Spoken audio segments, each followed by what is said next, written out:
नमस्कार किसान भाइयों, बाबाजी ड्रैगन फ्रूट फार्म में आपका बहुत बहुत स्वागत है। अभी आप कंडीशन देख सकते हो। आपको एक चीज़ को निगलेक्ट करना है, वो है घास। आपको घास को नहीं देखना है क्योंकि हम बहुत ही जल्द अभी ब्रश कटर करके इसका साफ़ कर लेंगे। तो दोस्तों, आज का टॉपिक होने वाला है कि हम फ्रूट साइज़ किस तरह से इंक्रीज़ कर सकते हैं।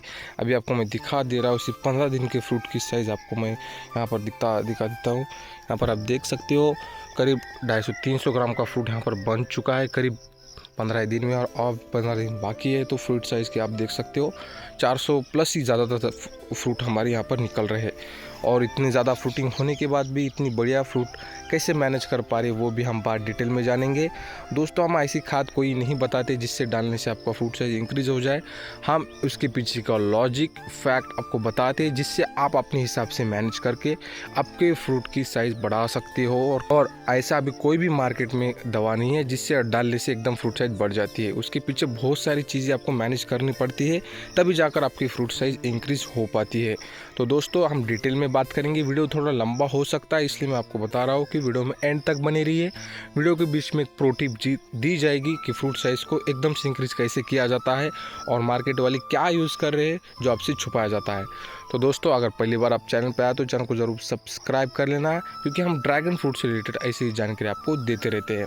तो चलिए शुरू करते हैं। सबसे पहले हम बात करते हैं कि फ्रूट साइज़ क्यों इंक्रीज़ नहीं हो पाती है, उसके पीछे का सबसे बड़ा कारण क्या है। तो दोस्तों, फ्रूट साइज़ इंक्रीज़ ना होने का सबसे बड़ा कारण पहला है धूप।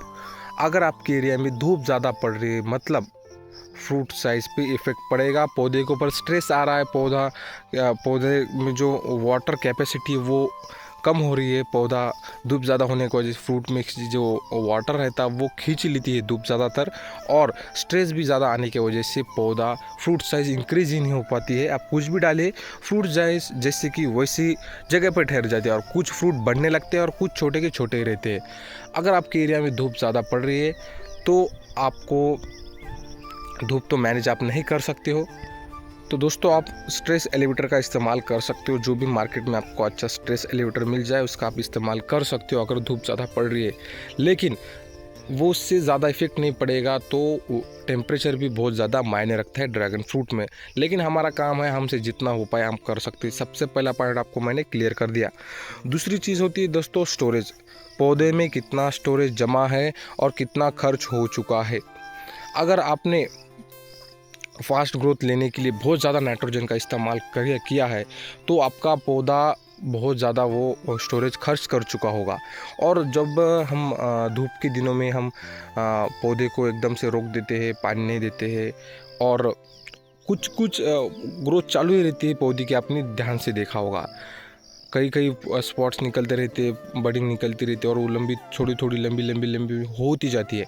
तो वहाँ पर भी हमारा जो पिछले 6-7 महीने का स्टोरेज जमा होता है वो पौधा खर्च करने लगता है। तो आपको याद रखना है, कुछ भी करके जब आपका जो जैसे ही आप पानी बंद करें पौधे का धूप के दिनों में, या फिर आपने शेड नेट किया हो, तो तभी भी आपको पौधे की ग्रोथ नहीं होने दी। जैसे आपका सीज़न आने वाला है तो आपको पौधे के ऊपर रोक लगा देना है, जिससे स्टोरेज जमा रहे पौधे में आ रही तो बडिंग उसको कट करे।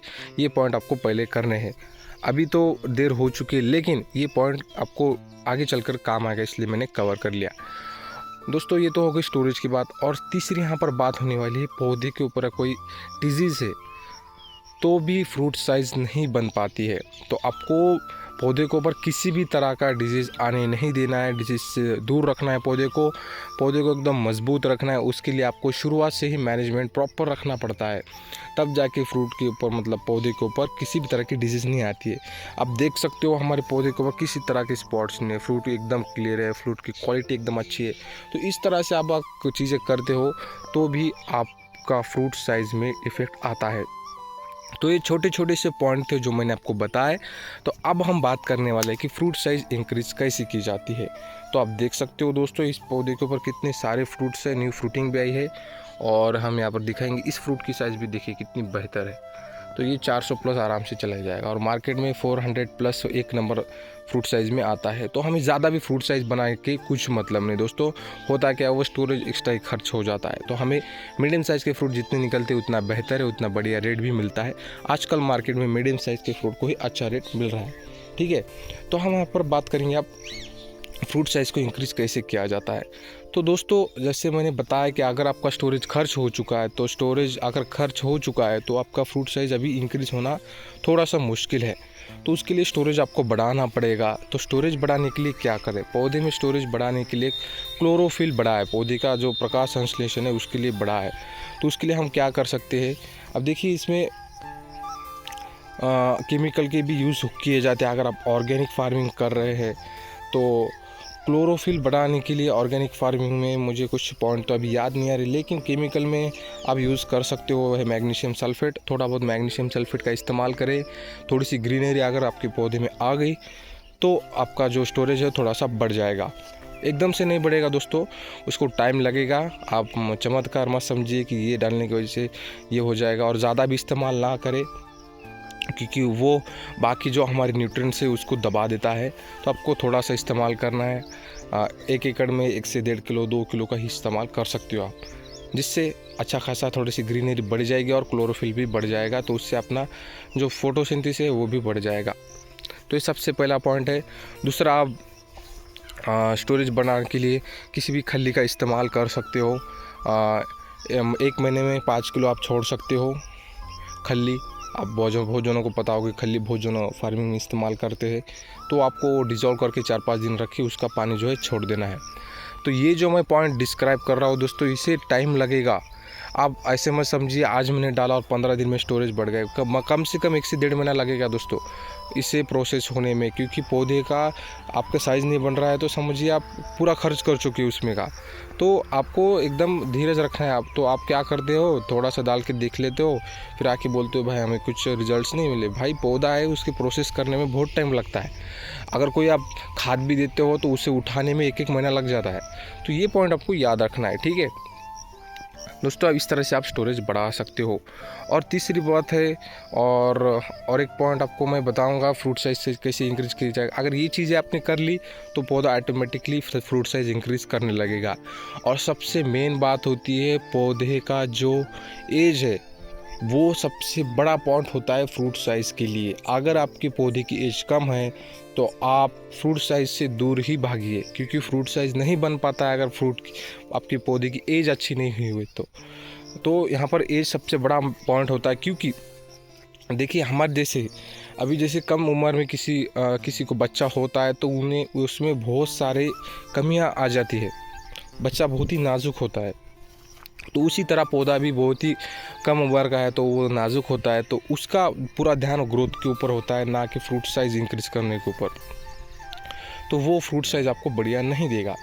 अगर कम उम्र के पौधे हैं तो आप ज़्यादा फ्रूटिंग ना रखें, कम से कम फ्रूटिंग रखें पौधे के ऊपर, जिससे फ्रूट साइज़ इंक्रीज़ हो सकता है। अगर फ्रूटिंग ले रहे हैं तो बडिंग ना ले, अगर बडिंग ले रहे हैं तो फ्रूटिंग ना ले। ये भी अच्छा पॉइंट आपको मैंने बता दिया है। तो दोस्तों इस तरह के आप ये जो चीज़ें मैंने बताई इसका इस्तेमाल करके आप फ्रूट साइज़ इंक्रीज़ कर सकते हो। दोस्तों मैंने फैक्ट्स बताया है, बहुत चीज़ें डिटेल में बताई है। अब आपको उसको इस्तेमाल करके देखना है, अप्लाई करना है, आपको ज़रूर फ़र्क पड़ेगा। आप करते रहिए। आप ऐसा मत समझिए कि कब डालूँगा कब होगा, आपको बस चीज़ें करते रहनी है। और छोटी छोटी चीज़ों से बहुत सारे डिफरेंस गिरते रहते हैं। तो आपको ये पॉइंट को याद रखना है। तो प्रो टिप जो रह गई थी हमारी, हम अभी प्रो टिप हम कवर करने वाले, अब जो वीडियो के एंड तक बने रहे उनके लिए प्रो टिप थी ये। तो दोस्तों फ्रूट साइज़ अगर बढ़ानी है तो आपकी मिट्टी भी यहाँ पर बहुत ज़्यादा मैटर करती है।